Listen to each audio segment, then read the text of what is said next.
നിങ്ങൾക്കിത് ഈ ഒരു പൂവിനെ പറ്റി അറിയോ? Hi guys, welcome back. അപ്പോൾ നമ്മൾ ഇന്നിവിടെ പറയാൻ പോകുന്നത് ദേ ഈ ഒരു ഫ്ലവറിനെ കുറിച്ചാണ്. ഇതിൻ്റെ പേരെന്ന് പറയുന്നത് റഫ്ലേഷ്യ ഫ്ലവർ എന്നാണ്. ലോകത്തിലെ തന്നെ ഒറ്റയായ ഏറ്റവും വലിയ പുഷ്പം എന്നാണ് ഈ ആളെ അറിയപ്പെടുന്നത്. ഏറെക്കുറെ ഒരു 10 കിലോഗ്രാം വരെ ഇതിന് ഭാരം വരുന്നുണ്ട്. ചില കേസുകളിൽ അത് കൂടുതലും കണ്ടിട്ടുണ്ട്. പിന്നീടാണെങ്കിൽ ഈ പുള്ളിക്കാരന് ഒരു മൊട്ടിട്ട് പൂവായിട്ട് മാറണം, പൂർണ്ണ രൂപത്തിലുള്ള ഒരു പൂവായിട്ട് മാറാൻ 9 മാസ കാലയളവാണ് സമയം. അതുപോലെ തന്നെ വിരിഞ്ഞു കഴിഞ്ഞാൽ ഭയങ്കര ദുർഗന്ധമാണ്.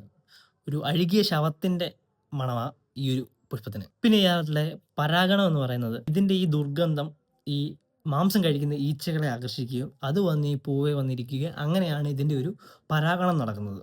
അതേപോലെ 5 മുതൽ 7 ദിവസം വരെ ഇതിന് ആയുസുള്ളൂ. അതിനുശേഷം ഈ പൂ അഴുകിപ്പോവുകയാണ് ചെയ്യുന്നത്. പിന്നെ പുള്ളിക്കാരൻ്റെ ഒരു വിഷയം എന്ന് പറഞ്ഞാൽ സ്വന്തമായിട്ട് വേരുകളോ ഇലകളോ തണ്ടുകളോ ഒന്നുമില്ല. മറ്റുള്ള ചെടികളെ ആശ്രയിച്ചാണ് പുള്ളിക്കാരൻ ജീവിക്കുന്നത്. ഈ ഒരു ചെടി അല്ലെങ്കിൽ ഈ ഒരു പൂ വേറൊരു മരത്തിൽ അല്ലെങ്കിൽ ചെടിയിൽ ഉണ്ടെന്ന് യാതൊരു രീതിയിൽ അറിയാൻ പറ്റത്തില്ല.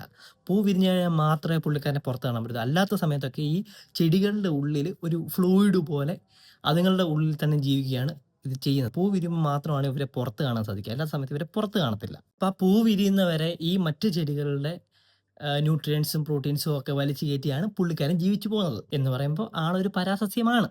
അതേപോലെ തന്നെ ഈ റഫ്ലേഷ്യൻ ഫ്ലവറിന് 28 വെറൈറ്റി ഉണ്ടെന്നാണ് സ്റ്റഡീസ് പറയുന്നത്. ഇവയെ കൂടുതലായും കാണപ്പെടുന്ന ഏഷ്യയിലെ ഉഷ്ണമേഖലാ മഴക്കാടുകളിലാണ്.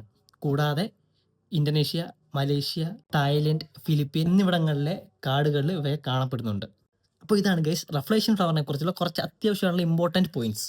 ആൻഡ് ആൾസോ നിങ്ങളുടെ അറിയാത്ത കൂട്ടുകാരുണ്ട്, ഉറപ്പായിട്ടും അവർക്ക് ഈ വീഡിയോ ഷെയർ ചെയ്ത് കൊടുക്കുക. ആൻഡ് ആൾസോ സബ്സ്ക്രൈബ് ചെയ്യുക. അപ്പോൾ നമുക്ക് അടുത്ത വീഡിയോ ആയിട്ട് കാണുന്നവരൊക്കെ ബൈ.